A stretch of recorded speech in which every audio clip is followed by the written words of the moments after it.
friends, it's Miss Seward.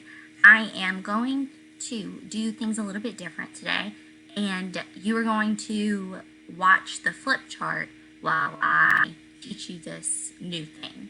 It's not too difficult, and it plays off a lot of what we did last week. So no worries, don't stress out, but it is a little bit new. Okay, so last week we talked about what makes a sentence complete, right? Who remembers that? Think about it in your brain real quick and try to remember what makes a sentence a complete sentence. I remember that to have a complete sentence, you have to have a subject and a predicate, right? You have to have both.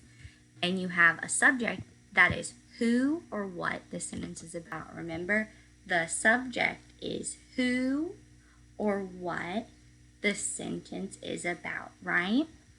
You also have to have a predicate. Remember, the predicate is what the subject is doing, right? So to have that complete sentence, you have to have a subject and a predicate, right? So let's see what's next. This says, what if a sentence has two complete sentences with no punctuation?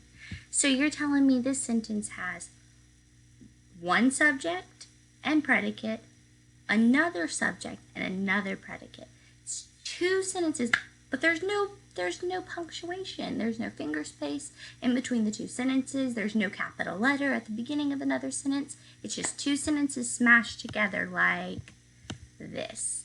The ducks quacked, the chickens clucked. I don't have anywhere to take a pause or anything. That doesn't make any sense. The ducks quacked, the chickens clucked. This is called a run-on sentence. That means that sentence just keep running. There's nowhere to take a pause, right? It's just a whole two sentences smashed together with no punctuation.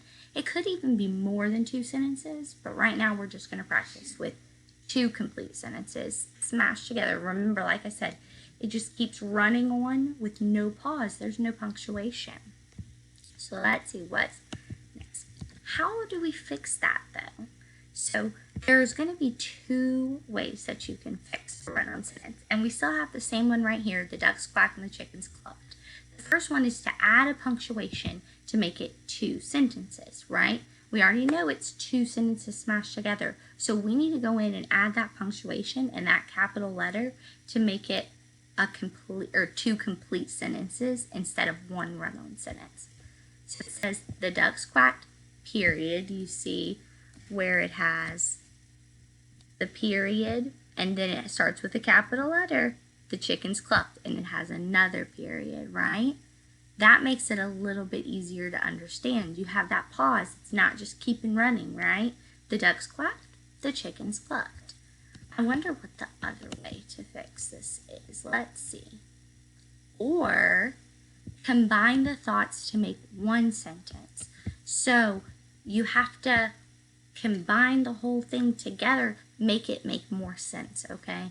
Instead of having two sentences smashed together. So this one says, the ducks quacked, and look, the ducks quacked and the chickens clucked. Now that makes more sense, right? It's not just the ducks quacked, the chickens clucked.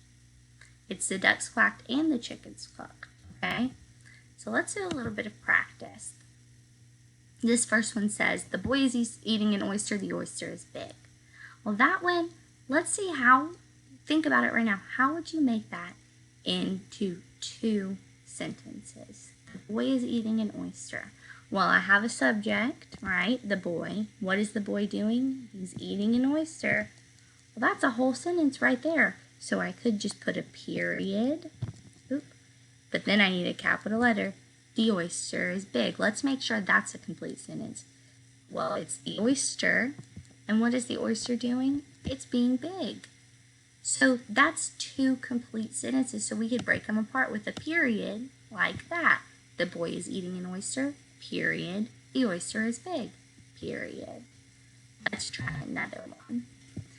This one, we're going to combine the two thoughts together to make one sentence, right? So we have the crowd is loud, the crowd is angry. Well, let's see. We have the subject, the crowd. What is the crowd doing? The crowd is being loud. Then we have the subject, the crowd again. What is the crowd doing? Being angry. Since this is the same subject, right? The crowd and the crowd, it's about the same people. So what you can do is just combine the predicate, okay? So now it says the crowd is loud and, ooh, silly Miss Seward. The crowd is loud and angry, okay? Now, I tried to make that quick and I tried to make it make as much sense as possible. What I want you to go do now is you're going to go into your classwork and you're going to practice, okay? It's going to be just like that. It's going to be, Miss Seward is going to make a form out of your CKLA worksheet, okay? So all you have to do is there's going to be a few of them, and you're going to go in and make the run-on sentence, the one long run-on sentence, you're going to make it into 2 sentences, okay? If you have any questions, message me on Dojo. Comment on stuff on Google Classroom, but Miss Seward doesn't always see it because it doesn't always let me know.